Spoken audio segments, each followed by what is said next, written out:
Welcome to Reading the Grid, the podcast fueling your Formula One passion. Each week, we explore the stories behind books, movies, and shows that highlight the history of this dynamic sport. Buckle up for a fast-paced journey through Formula One. Now let's jump into it. This week, we dive into episodes 4 and 5 of Drive to Survive Season 7, titled Carlos Sainz and Le Curse of Leclerc. With Lewis Hamilton set to join Ferrari, Carlos Sainz becomes a highly sought-after free agent, leaving him with a crucial decision to make about his future in Formula One. Two teams, Williams and Stake, are vying for his signature, creating a behind-the-scenes battle to secure his services. Sainz receives a call from an old friend, which adds another layer of intrigue to his decision-making process and introduces us to a new villain of the paddock, one who will give Christian Horner a run for his money. This episode follows Sainz's journey as he weighs his options, explores potential opportunities, navigates the complexities of the F1 driver market, and essentially holds it up for every other driver out of contract until he makes his decision. The episode very accurately depicts that Carlos has three choices. There's Sauber, who will become Audi in 2026, which has affiliations with his father. There's Williams, where James Vowles wants the best driver he can find to replace a seat that for part of the year was occupied by Logan Sargent, and he puts all his eggs in Carlos's basket. And very late entry into the drama is Alpine. Netflix focuses on team representatives. For Williams, of course, it is James Vowles, the team principal who was in previous seasons of Drive to Survive. There is a representative for Sauber, Alessandro Aluni Bravi. All we know about him is that he has a background as a lawyer, and a very good lawyer, and Flavio Briatore as Alpine's advisor. Flavio Briatore is the one who gets a villain edit and great musical cues.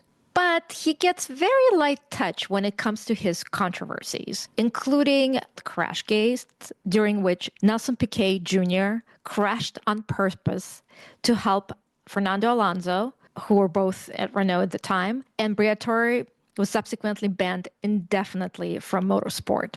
Zach Brown and Toto Wolff are very complimentary towards him. Even Christian Horner shows enthusiasm for him being in the paddock. Although he's probably happy that there's somebody else on the grid now that can take over villain duties. Let's talk about a few of the key quotes to unpack from this episode.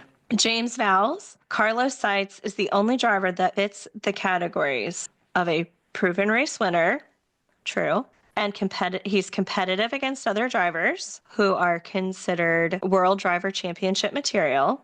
I think that it's very telling because especially the second part, because it sounds like he's not saying that Carlos Sainz is world championship material, is that he's competitive against drivers who are world championship material. I thought it was actually very nuanced and very telling because publicly, all James Vowles constantly says is that he has the best lineup on the grid and Carlos Sainz is the best get. And he's not wrong because of the drivers who were available in 2024 for 2025 seasons. Sainz was definitely at the top, but he can be very overflowing with praise. So I thought it was a very nuanced quote from him. I'm actually having to reprocess it because the way I understood it initially was Sainz is world driver championship material, competing against fellow candidates. If you really read that literally, then yes, it is nuanced saying he can compete against him, but he would not be. It would have been easier for him to say Sainz is world championship material. That's true. But he doesn't. And I think, I don't know, for me, that was a little telling. It could be. But Sainz is also not your favorite.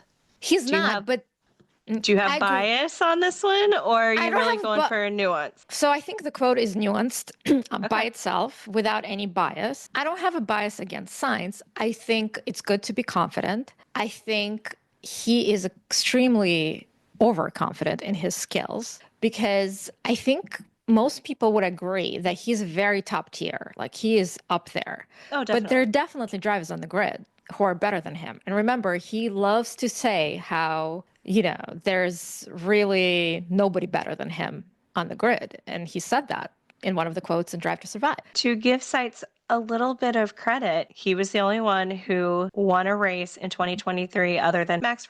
It was very impressive how he came back after losing his appendix and winning Australia. He is a top tier driver. I think part of the challenge is if you look at this class of drivers, it is extremely competitive.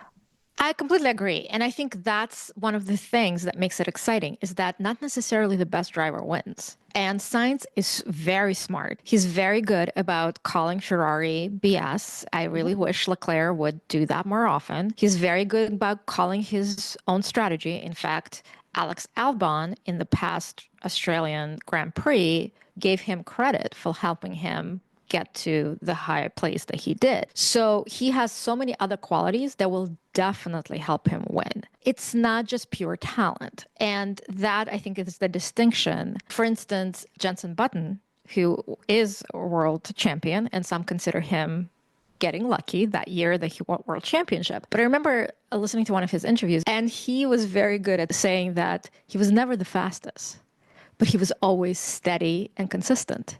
I think Sainz is of that caliber where I'm not saying he can't win a world championship in the right car. He's not the driver that will set the world on fire. Because again, when Jenson Button won, we had Michael Schumacher on the grid. We had Lewis Hamilton on the grid. We had Fernando Alonso on the grid. Those actually won championship not that far off from when he did. So I'm thinking Sainz is more of that caliber. That's fair. Let's talk about Pierre Gasly. As a driver, you want the fastest guy next to you, first to push the team forward and also to challenge you. Pierre is making a push to have Carlos join Alpine. Pierre has the most interesting quotes that are then philosophically and theoretically are great, but in practice do not work. Because remember, he famously said, I don't understand why we can't all be friends on the grid, and yet he has a mortal enemy on the grid. With this quote, I thought it was very interesting because it makes perfect sense that you want the fastest guy on the grid to push yourself, to show yourself that you can do it. However, in practice, especially with top tier drivers, it's not a common thing. Yes, Lewis Hamilton actually made a choice to go to Ferrari and measure up to Charles Leclerc, which sets him to kind of believe in what Gasly says. However, famously, his favorite teammate is Valtteri Bottas, that he knew was never going to challenge him for the championship. For race wins here and there, sure. But overall, he knew he would be prioritizing Mercedes, and he was a great number two. I'm pretty sure Verstappen does not want anyone near his level, not that there are that many or any at this point. He doesn't want a competitive teammate either. I mean, he loved Perez because he was his perfect foil. He was initially there to protect him if he needed to hold up Lewis or something like that, but nowhere close that he had to worry about him. It's lovely for Pierre to have that mentality now, but I wonder if some of our very top tier drivers would agree with that. Like, obviously Leclerc does not have a choice of Lewis Hamilton coming to Ferrari, but he doesn't seem to shy away from this challenge. I can only imagine if Red Bull wanted Lewis and Max's reaction. I think it depends on where they are in their careers too. You're always going to learn from the seasoned, and it's like tennis or any other sport. When you have someone who's better than you or you're playing against someone better than you tend to level up. I think the drivers that have talent, that expect to have time in front of them, for Pierre to have a Carlos, I think he could learn a lot from him and really push him in a good way. Well, I just think, like, for instance, Verstappen is younger than Pierre, and he definitely did not want Sainz or anyone else to, I think, really push him. I think what they really want is a fast car. And if they don't have a fast car, then yes, having a fast teammate just helps to propel the development. But once you get that fastest car, I don't think any of them would want a teammate that's equal or maybe even better than them because they want to be the ones who win. Like right now, Lando and Oscar seems to have a very functioning, wonderful relationship. Right. But I think in their hearts of hearts, they kind of don't want the other one to be there because then they can just gobble all the wins by themselves. Well, no, I mean, they always say you always want to beat your teammate and then you want to beat everybody else. True, but they have well, especially Lando, sometimes have issues. And once you have the fastest car, your mentality changes. And what I'm saying is for Pierre, it's good to say that now, and I feel he actually believes it. But I think if Alpine suddenly in 2026 is number one, I don't think he believes this as much as he did in that episode. What did Netflix miss from this episode? Not as much as in the previous episode, but they do fail to acknowledge that Hulkenberg was signed for Sauber. Actually, he was one of the earliest signings of 2024.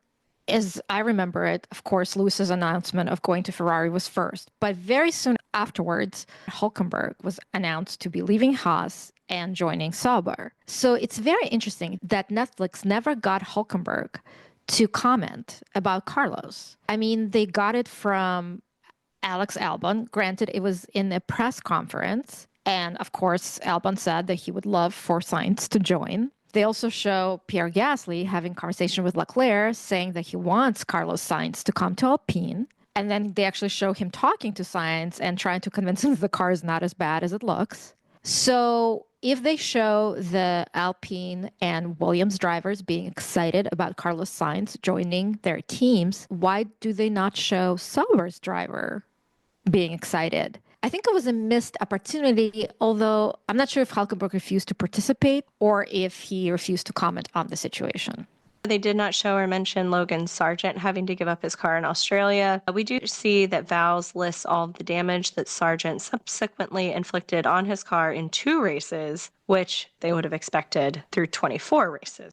It was a little hypocritical, I think, of James Vowles because over the season, it's actually Albon's damage that topped the charts. But of course, Albon also had the results and most of the points that Williams got. So I totally get it. But I remember when the Australia switch happened, it was the most sympathy I think Logan Sargent has ever gotten because it was the one race he actually didn't crash and then he still had to give up his car. I think one of the bigger or more satisfying developments that Netflix did not show is that Bruno Famine was dismissed from Alpine mid-season. If we remember from our discussion of season 6 of Drive to Survive, we focused on Famine being very dismissive of Otmar Safnauer after he was let go in the middle of a race weekend with a c'est la vie retort. This time, he gets no mention at all, and they anonymously show Oliver Oakes, the youngest team principals on the grid, standing next to Flavio Briatore without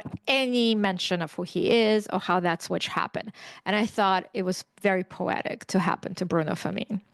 Oh, for sure. Karma really came back to bite him in the butt on that one because he was so cold and unkind to Otmar in the middle of a race weekend. That's absurd and extremely unprofessional. So I did see it was extremely fitting that he was dismissed. I do wish they would have mentioned it in Drive to Survive and given us some behind the scenes on that.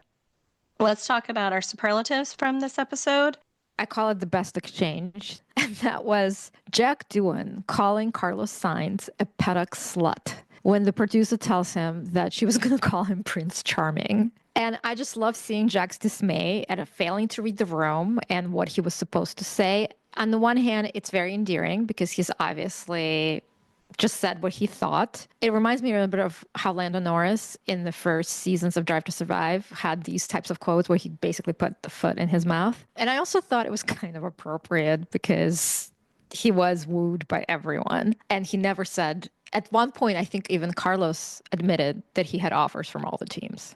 He did. And then I felt bad for all the drivers because they needed him to make a decision. He was holding it up. Exactly. So I think maybe part of that moniker for Jack came because he also was hoping for Alpine seat. So he's like, you go somewhere so I can get in. The other superlative, and I can't believe it, I keep bringing him up, but he comes up sometimes with goods. It's best snarky parody, and it goes to Christian Horner. And it was very funny because he called James Reverend Vowles, and he reenacted how James would announce Carlos Sainz joining Williams as reciting wedding vows. And I have to say, as snarky as it was, and possibly mean-spirited, it was very funny. This was also going to be one of mine because Christian Horner was very snarky, but he nailed it. He got it to a T. But I was also like, oh, did he really just say that about him? And I think it was actually very appropriate because James Vowles kept comparing his wooing of Sainz as dating, which a lot of people kind of felt creepy about It that. was, well, that was going to be part of my other superlative. It was cringeworthy. And I think he thought he was trying to be funny when it's like dating, and then you end up in a hotel room. If we could play crickets right now, I'd be Well, like, then paddock slut fits, right? it does fit. However, Paddock Slut stood him up at first and then made him do a little more wooing in the dating. So I don't know. That was creepy. We'll just move on from those because all of my superlatives were pretty much wrapped up in how uncomfortable it was in his trying to be humorous and his courting of sights. And it just unfortunately missed the mark. Well, how would you summarize this episode, Nina? While it accurately portrayed Carlos Sainz move to Williams, it lacked excitement, with no on-track action, making it feel dull. The last 10 minutes picked up with Flavio Briatore's introduction, but it lacked depth beyond noting his controversial status and unexpectedly positive reception by team principal. The episode felt anticlimactic since Sainz's biggest moment, his post-appendectomy Australian Grand Prix win, was already covered in episode 1. Another highlight, his final Ferrari win in Mexico, will likely be ignored by Netflix. By focusing solely on off-track events, this episode created an unnecessary lull in a season that had very few lulls. Now we'll get into episode 5, titled Le Curse of Leclerc. This focuses on Charles Leclerc's journey to win his home Grand Prix in Monaco. Overcoming the pressure and expectations placed on him, the episode centers on Leclerc's quest to break the curse of never winning the Monaco Grand Prix, a race held in his home country. The episode dives into the build-up to the Monaco Grand Prix, highlighting the intense pressure and expectation placed on Leclerc by himself and fans. We see insights into his life before and after his Monaco triumph, providing a personal perspective on his journey. This episode is like a mini movie. It focuses on Leclerc losing his father just on the cusp of signing of F1 contract and the subsequent harrowing moments that kept him from achieving any positive result at his home race. It all culminates in Monaco Grand Prix in 2024, which was the most boring race of that season. But the iconic win for Leclerc was one of the most emotional and gratifying races that I saw that year. Almost everything that relates to Leclerc's bad luck at Monaco has been featured in previous Drive to Survive episodes. The footage with Leclerc at home, getting a haircut from his mom, playing piano, walking Leo, has been publicly available since that race. The only new information that we get are that other drivers talking about Leclerc's curse, Leclerc's on-camera interview about his memories of his father, and that after he lied to him before his death that he had an F1 contract, his mother told him that he should not have done that. There's also Fred Vasseur's comments that Leclerc is overmotivated, whatever that means, and takes everything on himself and is the first to blame himself if something goes wrong. And finally, there's a very telling conversation with a GP, Max Verstappen's race engineer, and Christian Horner, where GP says that there's so much pressure on Leclerc at Monaco, and Christian Horner chimes in that he makes too many mistakes, which I have to add is his retort about any driver not named Max. The biggest thing that they missed is Alex Jakes, who is an F1 TV commentator, his iconic commentary on Leclerc's last lap. It basically summarizes the entire episode. In fact, I would not be surprised that it was the guidepost of Netflix creating this episode. To quote, "His career was finished without the intervention of the late Jules Bianchi, who said to Ferrari, 'You've got to take this guy. You've got to make sure he gets to Formula One.' And what a gift that was to give. In 2017, Charles Leclerc lost his father, and in his final days, he told his father a white lie, that he made it to Formula One, that he'd signed the contract. It wasn't true then, but his driving has made it true now, and look what he's done with the opportunity. The grandstands he saw built as a kid growing up now rise for him, and for the first time in 93 years, this fabled race is won by one of their own. Charles Leclerc wins the Monaco Grand Prix to achieve his dream." It was so emotional watching this live because you knew what it meant. It was so difficult the previous years, watching him get on pole and then watching him go out in the formation lap. To see him win this was just incredible. I agree. And I just have to say, so I watched the Sky commentary, which was nowhere near this. It wasn't that memorable, which was too bad. As I mentioned before, it was extremely boring race. Like the first lap incident was exciting for all the wrong reasons because of the crashes. But once they started again, it was just 77 lap procession because they all changed tires after the first lap accidents. Watching for 77 laps, it was mind-numbingly boring. The only thing I could think of, oh my God, knowing that everything that happened to him, he's gonna like hit the wall, do something. It was just so nerve-wracking. Well, especially at the end when there was a slight chance where he was managing tires where you're like, please, Oscar, even if you could overtake him, don't overtake him. He needs to win this race. This is his race to win. And he held him off and he won, and it was phenomenal. Actually, in my memory, it wasn't that close. I know Netflix showed like Oscar was almost gaining on him. I don't remember that being that close or that late in the race. They No, definitely. I remember thinking that live, do not overtake him. All I remember is him winning. But in terms of this commentary by Alex Jakes, so I saw it later, and it. Especially when some people put it to very emotional music. Like if you don't have tears in your eyes after the entire commentary, I don't know what it is. How you wouldn't cry with that commentary and him winning in general. I was tearing up when he finally won it. It was amazing. I understand why Netflix didn't put it because it's a competitor. They've never had anything with Alex Jakes to put it on. But I just thought they definitely took it as a blueprint of how to create the episode. I just want to say that another thing that Netflix kind of missed is all the celebrations after his win, because they do show highlights and they got all the most important stuff, him on the podium with the prince and him jumping into the harbor.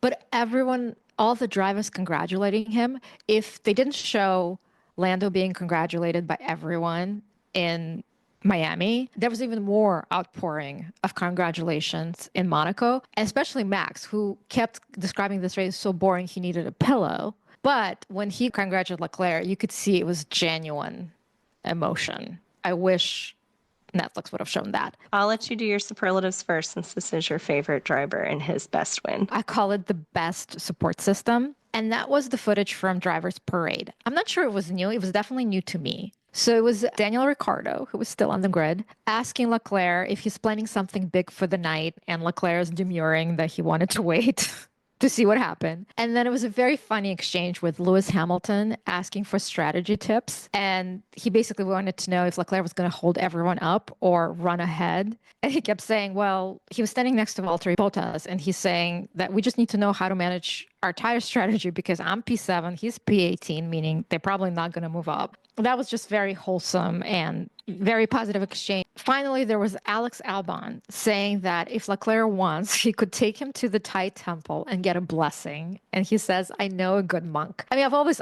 liked Alex Albon, but I think this comment in this episode was my favorite from him. And also another superlatives goes to Pierre Gasly for best reaction. And this was when he and Ocon were waiting for Alpine to be introduced to the fans. And they were told that they couldn't get on the stage right away because somebody fainted when Ferrari came out. And he said, well, that's how we measure our popularity these days, not in claps. I thought that was cute too. That was very cute. I'm surprised this wasn't yours, even though it's a pretty obvious one. I would give best to mental race win for Leclerc finally winning the Monaco Grand Prix. I mean, it really just sums up the whole episode. I was thrilled that he finally won that one because you know how much it meant to him and his family. Yeah, and I just want to say that when he won, everyone said, well, that's his luck for the year. Spoiler alert, when he wins more, which I'm not even sure Netflix will showcase that much, it was the icing on the cake.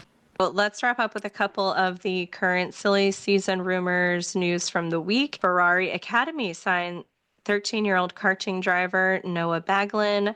Papa Stroll's super yacht was stuck in the Dutch canals. You haven't seen the video, I would highly recommend it. It's a bit comical to see this super yacht taller than most of the houses that dot along the canals as well. We have also heard that Haas team principal is cautious ahead of the Japanese Grand Prix, even after having success in China. He is wary of underlying problems with the VF25. Speaking of the Japanese Grand Prix, weather is predicting a chance of rain for the race in Suzuka. We also see that Victor Martins, Formula 3 champion, joins Williams Racing Driver Academy. And finally, we would be remiss if we did not mention the confirmation where Red Bull has switched Liam Lawson and Yuki Tsunoda ahead of the Japanese Grand Prix. I heard that last year, when they were trying to make the decision between Yuki and Liam, Honda offered $10 million in addition to putting Yuki in the seat. And Red Bull said, thanks, but no thanks. We think Liam is our guy. I believe they did end up getting the $10 million for moving Yuki in, which is part of the reason why I think they made this switch ahead of time. This is the second part of what I want us to talk about. 2 races, I think, is way too soon to switch a driver. I think it is really unfair. And I know they're positioning it like they're protecting Liam. I have a difficult time with that. I don't know if Red Bull at some point had too deep of a bench where they had too many drivers and they had nowhere to put them. This is such a bad look, in my opinion. It seems they have no idea what the F they're doing. How are they going to recruit other drivers? They didn't win constructors last year. They're not going to win constructors this year. You see Max and Sebastian Vettel are literally following the same career. They both won their first World Drivers' Championship after the same race. Same for second, third, fourth. Then figure 5, they're going for it, and they had a bad car, and then they leave her top team the following year. Is this the downward spiral of Red Bull? I have a lot of thoughts on this. Whether 2 races are enough. In general, I would say absolutely. However, nothing is black and white. And I think in this situation, it is very clear that Lawson is not ready to be in the Red Bull seat. I don't think he would have improved if you gave him more races. I agree. And I'd say that's fair. And I believe when they say that his confidence really plummeted. And that is the one thing he always had over a lot of drivers of his experience level, is that he was overly confident, too much, obviously, but he was always sure of himself, that he can make the difference. He can handle the pressure. And in his stints taking over from Daniel Ricciardo in 2023 and 2024, he showed that it worked. He got points. He was not amazing, but he was not bad. And he could hold it with Yuki, even though Yuki's definitely, I think, performed a little better. In a way, I believe Red Bull that they don't want him to completely disintegrate. However, the damage is done. Like, I don't think he'll magically go back to being the way that he was before these 2 races. Hopefully, I don't know how you come back from this. Well, it's a humbling experience, but let's remember, Gasly, Albon, granted, way more races, better results, but they were booted and they picked themselves up and they made a career out of it. So there's a possibility. I mean, I don't think Lawson is as good as them, but time will show. With Yuki moving to Red Bull, I completely agree. I think it's for sure Honda. And I actually think if next race was not in Japan, they would not have made that move after 2 races. What I heard is that not only did they get the 10 million that Honda was putting on the table, I think Honda gave them another 10 million. So that helps with making peace that you're not going to be constructors champions. However, they do expect him to perform better. And if Yuki is in any kind of points, I think they may have a chance, because look at how many points Ferrari lost in the last 2 races. I don't even want to get into that. But I know. I think it's like their worst start in over a decade. But yeah. So the thing is, it's hilarious that Yuki thinks that he's going to be on the podium. But I have to say, did he hear your predictions? Because remember, you said if they made the switch, Yuki will be second. First of all, are you sticking with that? Yeah, I'm going to stick to it. Listen, I don't think Vegas is going to back me up on this. I don't think any fantasy teams are going to be following through with their driver selections to keep this prediction. If Yuki's got the confidence that he can do it in this car, in potential rain, I'm going to hold down my prediction that he will be on the podium this weekend. With Yuki, I think he actually had nothing to lose, because Honda and him are going their separate ways at the end of this year. I don't think Red Bull retains him in racing bulls after this year. So what does he have to lose? Yes, he might crash and burn, which I don't want for him, and I really, really hope doesn't happen. But even if it does, at least he tried. That's So fair. If this is his last go in F1, he'll at least say, I had success at Racing Bulls. I gave it a go. And I do hope he gets some points. I hope he has success in the remainder of the season and he can carry it out. I do not believe Red Bull when they say they will stick with him for the remainder of the season. This I is don't believe Red a Bull. thing Red Bull said. No.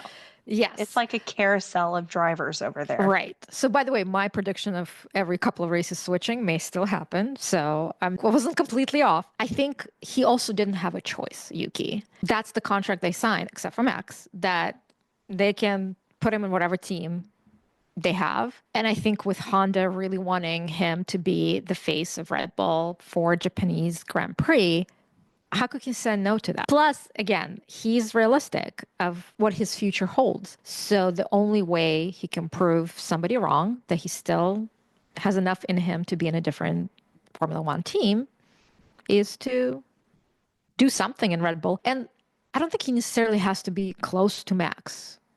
I think he just has to be better than Lawson. I think close to Max is so unrealistic. And I do agree. I think it's got to be better than Lawson, and he has to get a certain number of points. Well, not necessarily in the first race, but I hope so. Again, no, but I'm for saying his sake. For his sake, yes. If he can continue for the remainder of the season, let's, put in air quotes, we believe Red Bull here. If he can help contribute to what, third or fourth, probably fourth in the constructors, although I think it'll be a battle between third and fourth between Ferrari and Red Bull. Listen, at this point, if Ferrari is fourth after the next race, I'll be amazed. Yeah. So it'll be curious to see what happens. And then because you have to remember, we're getting into the point of the year where they might stop putting money towards these cars and going towards 26. So I think there's a couple factors coming down that'll play a role.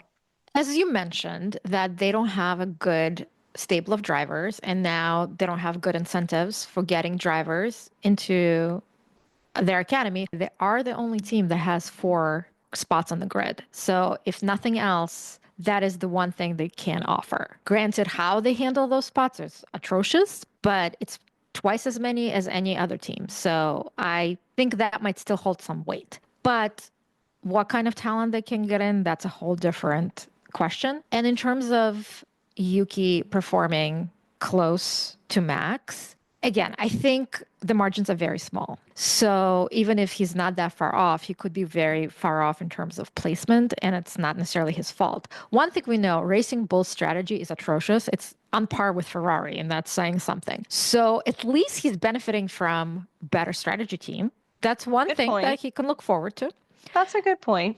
In terms of development, Red Bull may want to switch to working on the 2026 cars, but they also want Max in 2026. I mean, he has a contract through 2028, but as Christian Horner famously said, if somebody doesn't want to be in the team, it's just details of how they're going to get out. But if they want to secure him and make sure he stays put and doesn't do anything in 2026, I think they have to put some effort into improving this car, because the latest I heard, their first upgrades is expected by Imola.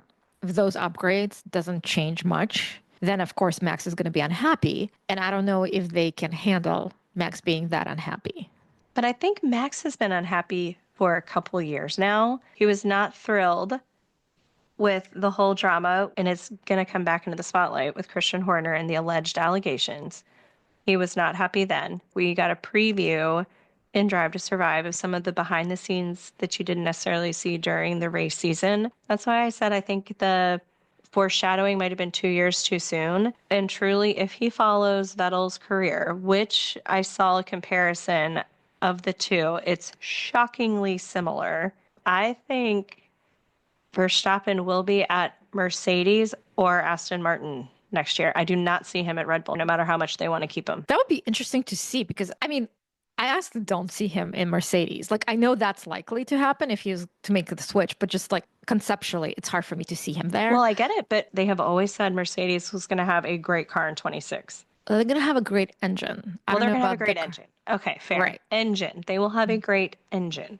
True. But remember, Verstappen won with the Honda engine, and Aston Martin has Honda. But engine and 2026 regulations aside, Max likes it the way that he likes it. He likes to be the most important man on the team, right? That everyone caters to. And I'm not sure that happens in Mercedes or Aston Martin to an extent, but not to as much. And I also think that he is much better driver than Vettel.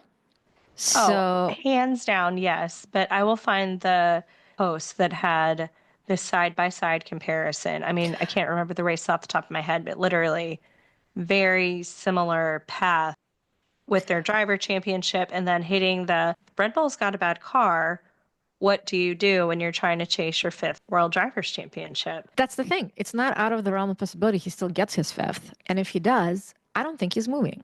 I don't think it's going to be at Red Bull. I do not think he is going to get his fifth World Driver Championship at Red Bull. I just That don't would see be it great happening. because I think we need a new blood. But I just can't discount him right now. Like, I think it's highly unlikely, but I can't discount him. And we're only 2 races in. However, I don't see him getting a fifth with Red Bull. I think he's going to have to move to a different team. So Well, that's that would be exciting. right? Yeah, So we're talking silly season. So I mean that's going to be what I'm sticking to this year. So we'll see how it unfolds. With regards to episode 5, Le Curse de Leclerc, it was the best episode of the 5 reviewed so far, but it also featured very little action on the track. It was very well produced, but did not offer much new information for anyone who has followed Formula One, even casually, in 2024. Nevertheless, it was very enjoyable, as I am willing to relive Monaco 24 highs as many times as possible, given that this year so far has not been going that great for Leclerc. Next time, we'll uncover the papaya rules at McLaren. Whether Netflix acknowledges the term remains to be seen, which is a shame because it perfectly captures the chaos at McLaren for the 2024 season. Thanks so much for hanging out with us. If you enjoyed this episode, don't forget to hit that subscribe button so you never miss an update. Would also love to hear from you, whether it's your thoughts on today's episode, your suggestions for Formula One books, shows, or movies to explore, or a shout out to your favorite team representative. Connect with us on Instagram, YouTube, or X, or drop us an email at readingthegrid@gmail.com. We want your ideas to fuel this podcast, so don't be shy. Thanks for joining us on Reading the Grid. Keep your engines running and your pages turning. Until next time.